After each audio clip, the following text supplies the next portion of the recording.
अस्सलामुअलैकुम सामिन 11 ज़िलहिज्जा और 30 जून हैं। ख़बर का उन्वान है घर आ जाओ मैं अकेला हूँ। ये अल्फाज किसी और के नहीं बल्कि कानपुर में उत्तर प्रदेश के कानपुर के एक चौकी इंचार्ज का है। पुलिस के जो चौकी इंचार्ज होते हैं उनका ये बयान है। एक लड़की की व्हाट्सएप पर ये चैट मिली है कि घर आ जाओ मैं अकेला हूँ।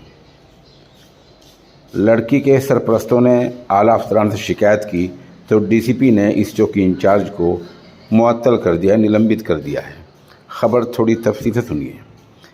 उत्तर प्रदेश के कानपुर में गोविंद नगर थाना इलाके की चौकी इंचार्ज को लड़की से बदतमीज़ी, बदसलूकी और गलत बातों करने के इल्ज़ाम में डीसीपी रविंदर कुमार ने मुअत्तल कर दिया है।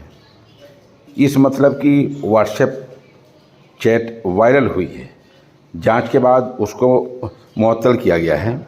डीसीपी शर्मा ने सहाफ़ियों को बताया कि मारपीट के मामले में एक ज़ख्मी अपनी भांजी को लेकर थाना पहुंचा था तो चौकी इंचार्ज रतनलाल नगर शुभम सिंह के बीच की जो चैट वायरल हुई, जब वो ज़ख्मी वहां से चला आया अपनी भांजी के साथ, चौकी इंचार्ज बराबर फ़ोन करता रहा कि घर आओ, दबाव बनाता रहा, कहता रहा कि मैं तुम्हारी मुखालिफ पार्टी से निमट लूँगा, तुम एक बार घर आ जाओ।